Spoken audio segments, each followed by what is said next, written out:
Shalom saudara-saudaraku yang ada di Malaysia dan juga di Indonesia yang sudah mulai mengikuti channel MAT 2819, channel yang membawakan intisari pembelajaran sekolah sahabat dewasa.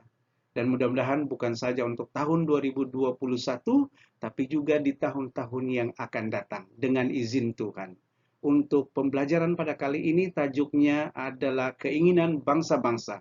Dan sebelum kita meneruskan saudaraku, mari kita tunduk kepala dan kita berdoa. Bapa di surga, Engkau yang mengasihi kami, Engkau yang sangat-sangat merindukan untuk kami selalu datang ke hadirat-Mu. Pada saat ini kami mau datang ke hadirat-Mu dan kami mohon tuntunan Roh Kudus-Mu untuk membuka hati dan pikiran kami sehingga kami dapat mempelajari intisari pembelajaran sekolah sahabat ini sesuai dengan kehendak-Mu. Terimalah kami ya Tuhan, ampuni segala dosa kami. Di dalam nama Yesus kami berdoa dan mengucapkan syukur. Amin. Ayat hafalan kita terdapat di dalam Yesaya pasal yang ke-60 ayat yang ketiga, dan ayat ini menyatakan bangsa-bangsa berduyun-duyun datang kepada terang-Mu dan raja-raja kepada cahaya yang terbit bagimu. Saudara-saudara yang terkasih dalam Tuhan Yesus Kristus, untuk pembelajaran kali ini kita harus mengambil tahu bahwa di dalam Yesaya pasal 59 sehingga pasal yang ke-61 membahas kecenderungan manusia untuk melakukan dosa dan akibat dari dosa itu sendiri. Dan keduanya adalah intipati berbicara tentang kerinduan Tuhan untuk mengampuni dan menyatakan rencana keselamatan itu kepada manusia. Dan juga di dalam pasal ini, yaitu dari pasal 59 sehingga ke-61, ada mengandungi seruan universal untuk pertobatan sejagat. Dan juga menyatakan tentang akibat penolakannya terhadap seruan bertobat secara universal ini. Kita lihat saudara, di dalam pembelajaran pada sabat ini, yaitu sabat yang ke-12, kita boleh bahagikan pembelajaran ini kepada dua bahagian. Dan bahagian yang pertama adalah keselamatan pribadi yang membahas tentang akibat-akibat dosa, siapa yang diampuni, dan rayuan sejagat. Dan seterusnya, keselamatan sejagat itu sendiri, tahun rahmat Tuhan, dan juga berkata tentang hari pembalasan Tuhan. Nah, inilah intipati-intipati yang perlu kita soroti bersama untuk memahami pelajaran sekolah sabat ke-12 pada sabat ini. Saudara-saudara, tajuk kecil yang pertama yang kita akan bahaskan ialah akibat-akibat dosa. Yesaya pasal 59 ayat yang kedua menyatakan, tetapi yang merupakan pemisah antara kamu dan Allahmu ialah segala kejahatanmu, dan yang membuat dia menyembunyikan diri terhadap kamu sehingga ia tidak mendengar ialah segala dosamu. Di dalam pasal yang ke-58 ini ada dinyatakan tentang beberapa persoalan dari pihak manusia kepada Tuhan. Pertama, mengapa engkau tidak memperhatikan dan mengapa Tuhan tidak mengindahkan? Harus diingat saudara, tangan Tuhan tidak kurang panjang untuk menyelamatkan, sehingga ia tidak dapat menyelamatkan. Dan pendengarannya tidak kurang tajam untuk mendengarkan segala rintihan dan juga kesusahan yang dihadapi oleh manusia. Tetapi yang jelas, saudara-saudara, kalau kita lihat kepada ayat yang kedua di pasal yang sama, dan di dalam Kejadian pasal 3 ayat 8, kita mengerti bahwa yang bermasalah bukan Tuhan, tetapi manusia. Dosa memisahkan manusia dari Tuhan. Tanggapannya adalah manusia memisahkan diri dengan lari daripada Tuhan dan berserah kepada dosa. Seperti Adam dan Hawa ketika Tuhan memanggil, di mana engkau? Mereka tidak datang ke hadirat Tuhan, malah bersembunyi dari hadirat Tuhan. Itulah karakter dosa. Jadi, saudara-saudara sekalian, sekiranya kita terus berserah kepada dosa dan kita tidak mau datang kepada Tuhan, yaitu kita mendiamkan suara Tuhan, yaitu Roh Kudus untuk berbisik kepada kita, maka pelanggaran tidak dihapuskan dan jambatan keampunan kasih karunia Tuhan itu tidak dapat menghubungkan kita dengan Tuhan. Di dalam Christ Object Lessons, Ellen G. White memberikan komentar seperti ini. Jangan dengarkan bisikan musuh untuk menjauhkan diri dari Kristus dengan mencadangkan kepadamu untuk datang kepadanya hanya apabila Anda menjadikan diri Anda lebih baik, sehingga kamu cukup baik untuk datang kepada Tuhan. Sekiranya kamu menunggu sehingga waktu itu, kamu tidak akan pernah datang. Apabila Satan menunjukkan pakaian kotor milikmu, ulangi janji Yesus. Dia yang datang kepadaku tidak akan diusir. Yohanes pasal 6 ayat 37. Beritahu musuhmu Satan bahwa darah Yesus Kristus membersihkan dirimu dari segala dosa. Jelas di dalam penerangan Ellen G. White ini bahwa Tuhan mau kita datang hari ini. Tetapi Satan selalu coba untuk menghalang kita dengan menyatakan, oh, kamu terlalu kotor untuk mendapat pengampunan dari Kristus. Inilah taktik Setan. Dan oleh sebab itu, kita jangan mendengarkan kata-kata Setan. Sebab Tuhan berkata dalam Yohanes pasal 3 ayat 37, apabila kita datang kepada Tuhan, Dia tidak pernah menolak kita. Saudara-saudara yang dikasihi Tuhan, ada orang bertanya, siapa yang diampuni? Untuk menjawabnya, kita harus membaca terlebih dahulu di dalam Yesaya pasal 59 ayat yang ke-20. Dan ia akan datang sebagai penebus untuk Sion dan untuk orang-orang Yakub yang bertobat dari pemberontakannya. Demikianlah firman Tuhan. Dan saudara-saudara, kita harus belajar terlebih dahulu apakah kunci penebusan itu.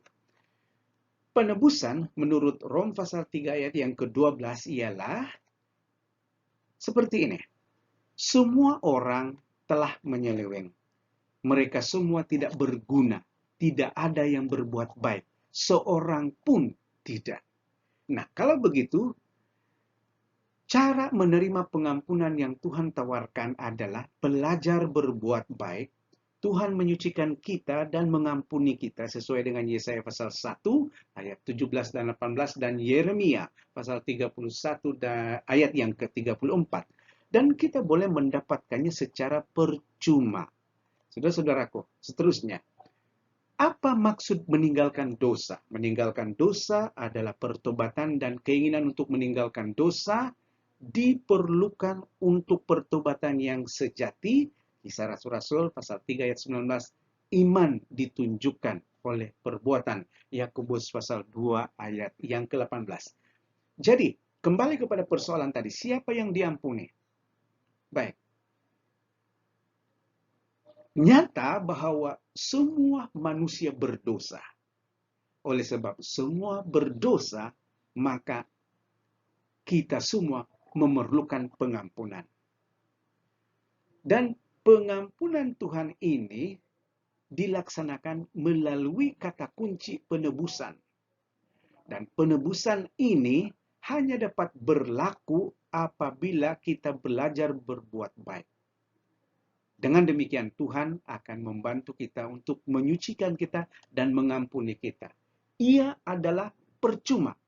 Tetapi pengampunan yang sesungguhnya dan penebusan yang sesungguhnya hanya dapat diperolehi oleh setiap manusia yang benar-benar meninggalkan dosa-dosa yang ada pada dirinya. Ini adalah yang terpenting. Jadi, jangan tanya siapa saja yang diampuni. Semua berdosa, tetapi yang diampuni adalah mereka yang menerima penebusan Kristus dan yang meninggalkan dosa dan bertobat kepada Tuhan. Saudara, di dalam buku Selected Messages Tulisan Ellen G. White ada dinyatakan, rahmat adalah nikmat yang tidak diperolehi melalui pertandingan, dan orang yang beriman dibenarkan bukan karena kebaikan sendiri, yang dengan kebaikan itu ia dapat menuntut Tuhan. Dia dibenarkan melalui penebusan Kristus Yesus, yang berdiri di pengadilan surga sebagai pengganti dan penjamin orang berdosa. Iman bekerja dengan kasih dan menyucikan jiwa. Iman bertumbuh dan mekar, serta menghasilkan buah, dan tuaian buahnya amat berharga. Buah itu adalah iman, karya-karya baik yang muncul. Saudara-saudara, di dalam tajuk kecil yang berikutnya menyentuh tentang rayuan sejagat. Dan di dalam Yesaya pasal 60 ayat yang ketiga, yaitu ayat hafalan, kita menyatakan, bangsa-bangsa berduyun-duyun datang kepada terangmu, dan raja-raja kepada cahaya yang terbit bagimu.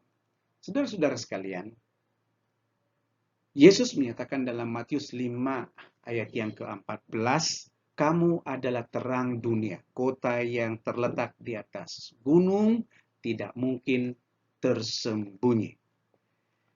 Di dalam pernyataan Yesus ini, dia mengumpamakan bahwa kita yang menjadi terang dunia ini ibarat sebuah kota di atas gunung yang tidak mungkin akan tersembunyi dari penglihatan orang lain karena terang yang ada di dalam kehidupan kita. Mari kita soroti beberapa tokoh di dalam Alkitab. Noa adalah terang di atas gunung, kota yang di atas gunung. Noa mengkhotbahkan kebenaran kepada seluruh manusia di zamannya, yaitu sebelum air bah telah melanda dunia ini. Seterusnya, melalui perjanjian Tuhan dengan Abraham, kita tahu bahwa berkat kehidupan dan keselamatan itu bukan hanya untuk bangsa keturunan Abraham saja, tetapi untuk semua bangsa yang ada di dunia ini. Dan seterusnya, melalui ayat yang terdapat di dalam Kisah Rasul-Rasul pasal 1 ayat yang ke-8, Yesus sebenarnya menugaskan gereja untuk menyebarkan Injil ke ujung bumi. Artinya, kita yang menerima perkabaran ini adalah kita yang Tuhan amanatkan untuk membawa terang dengan cara memantulkan terang daripadanya kepada orang lain. Lebih tepat lagi, seluruh manusia yang ada di planet bumi ini. Tuhan menjanjikan yang berikut kepada semua orang yang menerima penebusan. Bagimu, matahari tidak lagi menjadi penerang pada siang hari, dan cahaya bulan tidak lagi memberi terang pada waktu malam. Tetapi Tuhan akan menjadi penerang abadi bagimu, dan Allahmu akan menjadi keagungan. Saudara-saudaraku, mungkin saja ini bercakap tentang terang yang ada di surga, yang datangnya dari takhta Tuhan. Tetapi pada hari ini terang itu adalah kebenaran yang kita pancarkan kepada orang lain di sekeliling kita. Sebab itulah saudara-saudara bahwa di dalam The Upward Look, tulisan Ellen G. White, ia mengatakan kita mempunyai peluang istimewa untuk membuka hati kita dan membiarkan juru selamat masuk. Marilah kita memuji Dia atas terang kehadirannya. Marilah kita memancarkan sinar kasih-Nya di wajah kita dan membawanya ke dalam kata-kata kita. Maka kegembiraannya akan ada dalam kita dan kegembiraan kita akan menjadi penuh. Tahun rahmat Tuhan. Di dalam Yesaya pasal 61 ayat yang pertama di bagian awalnya disebutkan Roh Tuhan Allah ada padaku. Saudara-saudaraku yang terkasih, apa pekerjaan Mesias selama tahun rahmatnya? Ini satu persoalan yang kita ingin rungkaikan dan jawabkan dalam intisari pembelajaran ini. Baik, kalau kita melihat saudara-saudara, selama Yesus berada di dunia, ketika dia datang ke dunia kali pertama, ia telah membawakan kabar baik kepada orang miskin, menyembuhkan hati yang hancur, membebaskan mereka yang dalam tawanan, membuka pintu penjara kepada orang yang terpenjara, menghiburkan orang berduka, dan memberi kepada mereka yang berduka di surga nanti apa? Abu perkabungan bertukar menjadi kecantikan. Duka cita akan bertukar menjadi minyak sukacita. Jiwa yang terbeban akan mendapat jubah kemuliaan. Saudara-saudara sekalian, apakah ini hanya tugas Yesus saja? Lukas pasal 4 ayat 16 hingga 21 ada menyatakan hal ini. Apakah tugas kita untuk mengumumkan tahun rahmat Tuhan ini? Apakah kita terlibat sama? Tentu ada jawabannya. Dan sebenarnya ada komen Ellen G. White mengenai hal ini. Di dalam buku Testimonies for the Church, dituliskan oleh Ellen G. White sebagai berikut. Berjalanlah dengan rendah hati bersama Tuhan dan mintalah kepadanya untuk memperjelas tugasmu. Ketika dia berbicara dengan wakil-wakilnya dan meminta mereka untuk menjadi pekerja bersama-sama dengannya, mereka akan melakukan pekerjaan yang sama seperti yang diumumkan oleh Yesus sebagai karyanya ketika dia berdiri untuk membaca di rumah ibadat di Nazaret. Sungguh kita telah diberikan penjelasan, saudara-saudara, bahwa tahun rahmat yang Tuhan telah umumkan ketika ia membaca di dalam Yesaya di rumah ibadat di Nazaret itu, kesinambungan pekerjaannya harus dilakukan oleh rakan sekerjanya, yaitu kita sendiri. Amin, saudara. Di dalam tajuk kecil yang berikutnya, Hari Pembalasan Tuhan, kita baca kembali di dalam Yesaya pasal 61 ayat yang kedua. Ayat ini menyatakan untuk memberitakan tahun rahmat Tuhan dan hari pembalasan Allah kita untuk menghibur semua orang berkabung. Saudara-saudara sekalian, kita kembali sedikit lagi tentang apa yang telah Yesus lakukan di rumah ibadat di Nazaret. Ketika Yesus membaca dari Yesaya, ketika berada di Nazaret, dia membaca kalimat firman Tuhan yang dituliskan oleh Yesaya, tetapi dia berhenti tepat sebelum menyatakan tentang hari pembalasan Allah. Kenapa dia berhenti dan tidak menghabiskan kalimat itu? Di dalam Matius pasal 12 ayat yang ke-47 dinyatakan bahwa pekerjaan Yesus pada waktu itu bukan untuk menghakimi dunia. Hari pembalasan boleh menunggu. Tetapi pada waktu itu, hari ini belum tiba masanya untuk mengharapkan keadilan tertinggi dari Tuhan. Kita didorong untuk meninggalkan dendam kepada Tuhan, yaitu dalam Rom pasal 12 ayat yang ke-20. Apa maksudnya, saudara? Ketika Yesus berada di dunia ini, dia menyatakan tentang pemberitaan tahun rahmatnya. Hari pembalasan Tuhan pasti akan tiba, tetapi fokus Tuhan pada waktu itu sebenarnya adalah untuk membawa pertobatan sejagat kepada manusia. Supaya mereka menerima penebusan yang datang daripada Tuhan itu sendiri. Dan memanglah selepas itu akan tiba hari pembalasan Tuhan. Suatu hari Tuhan akan membalas dendam terhadap musuh-musuhnya dan akan melakukan keadilan. Banyak ayat yang menyatakan tentang hal ini. Di dalam Yesaya 63 ayat yang keempat. Dan di dalam Nehemia pasal yang pertama ayat yang ke-9. 2 Tesalonika pasal 1 ayat 8. Wahyu 19 ayat yang ke-15. Ini semua menyatakan tentang hari pembalasan. Tetapi pembalasan hari Tuhan ini, di hari Tuhan ini maksud saya, bukanlah suatu hal yang mudah, karena dia memberikan ruang kepada manusia untuk benar-benar membuat keputusan, sama ada untuk menerima penebusan Kristus ataupun tinggal tetap di dalam keberdosaan mereka. Dan dia yang akan melakukan hari pembalasan ini akan melakukannya dengan adil, dan setiap lutut akan tunduk di hadapan keadilannya yang sempurna. Yesaya pasal 45 ayat yang ke-23 dan Filipi 2 ayat 9 hingga 11 ada menyatakannya. Artinya saudara, kalau sebelum ini saudara mendengar kalau pipimu ditampar di sebelah lagi, ya, berikan saja, kata Yesus. Tetapi itu tidak sama dengan hari pembalasan yang diberikan ataupun Tuhan akan laksanakan.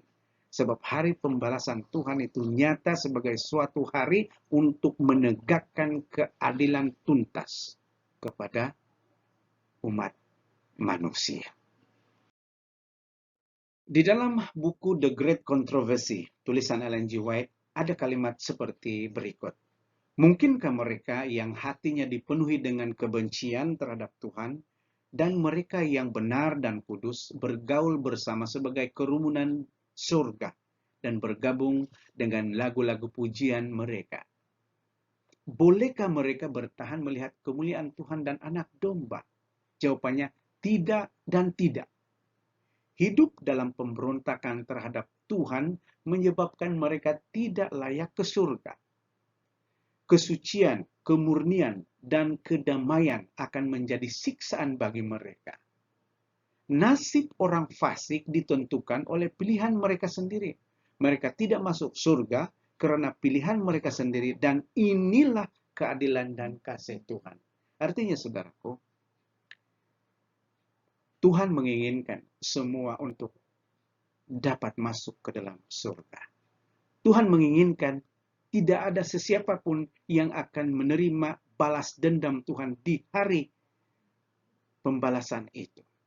Tetapi bagi mereka yang memilih untuk hidup fasik dan memilih untuk kehidupan yang tidak sesuai dengan kehendak Tuhan, maka di atas keadilan dan kasih Tuhan, maka hari pembalasan itu akan datang kepada mereka. Saudara-saudara yang terkasih dalam Tuhan, kita dapat simpulkan intisari pembelajaran sekolah sabat kita pada sabat yang ke-12 ini sebagai berikut. Bagian yang pertama adalah tentang keselamatan pribadi. Kita tahu sekarang bahwa dosa adalah pemisah kita dengan Tuhan. Dan oleh sebab dosa itulah kecenderungan manusia tidak mau datang kepada Tuhan, tetapi melarikan diri daripada Tuhan. Bagian yang kedua ialah siapa yang diampuni. Semua orang di dalam dunia ini berdosa. Tiada siapa yang tidak berdosa. Tetapi yang kita harus tumpukan di sini adalah bagaimana untuk kita menerima keampunan daripada Tuhan. Telah dijelaskan, yaitu apabila kita meninggalkan dosa, kita berserah sepenuhnya kepada Tuhan, Tuhan akan menyucikan kita daripada segala dosa dan pelanggaran kita. Di sini juga dinyatakan tentang apa yang Tuhan inginkan kita lakukan, yaitu ketika kita telah menerima terang daripada Tuhan, Tuhan mengimbau kita untuk menjadi pemantul terang baginya. Di dalam satu ayat yang terdapat dalam Matius 5 katakan, kita ini diibaratkan seperti kota yang berada di atas gunung yang terang benderang, yang mesti dilihat oleh orang lain. Cahaya yang datang daripada kota di atas gunung tersebut. Inilah tugas kita, supaya kita dapat memperlihatkan pantulan terang kasih Tuhan kepada manusia sejagat. Di bagian yang kedua ialah lebih menitik beratkan tentang keselamatan sejagat. Tuhan datang ke dunia ini untuk membawakan tahun rahmat kepada manusia. Dan tahun rahmat itu Tuhan telah sampaikan dengan menyatakan pelayanannya yang dikhususkan kepada semua umat manusia yang berdosa, yang daripadanya menimbulkan banyak masalah di sekitar kehidupan manusia yang berdosa tersebut. Dan bagian yang kedua di dalam bagian ini adalah Tuhan juga menyatakan akan ada hari pembalasan bagi Tuhan ke atas semua manusia yang ada di dunia ini yang telah memilih untuk hidup di dalam kefasikan, yang telah memilih untuk tidak menerima penebusan Tuhan, yang memilih untuk tidak mau menerima rahmat yang Tuhan telah berikan kepada mereka. Berita-berita gembira dari pekerjaan Tuhan tidak menjadi hal yang menarik perhatian mereka. Maka keadilan Tuhan akan dinyatakan. Dan keadilan Tuhan ini akan berlaku di hari pembalasan Tuhan. Dan telah dinyatakan di sepanjang pembahasan kita sebentar tadi. Semoga intisari pembelajaran Sekolah Sabat yang ke-12 ini akan membantu Anda untuk menggali lebih dalam lagi intipati-intipati yang terdapat di dalam pelajaran Sekolah Sabat yang ke-12 ini. Kiranya Tuhan memberkati Anda, sementara Anda terus mempelajari, mendalami setiap hari pelajaran Sekolah Sabat ini, guna supaya kehidupan kita akan menjadi lebih baik, akan menjadi lebih suci, akan menjadi lebih serupa dengan Tuhan, dan akan menjadi pantulan sinar kasih kebenaran Tuhan kepada orang lain di sekeliling kita. Mari kita tunduk kepala dan kita berdoa. Bapa di surga, terima kasih untuk masa yang Engkau telah berikan kepada kami, untuk melihat intisari pembelajaran Sekolah Sabat untuk pelajaran yang ke-12 ini. Kiranya intisari ini akan menjadi satu garis panduan agar setiap pendengar dan penonton intisari ini akan tertuju lebih fokus lagi untuk menggali satu persatu intipati yang terdapat dalam pelajaran Sekolah Sabat ini. Terima kasih Tuhan untuk penyertaan-Mu. Terima kasih untuk kasih-Mu.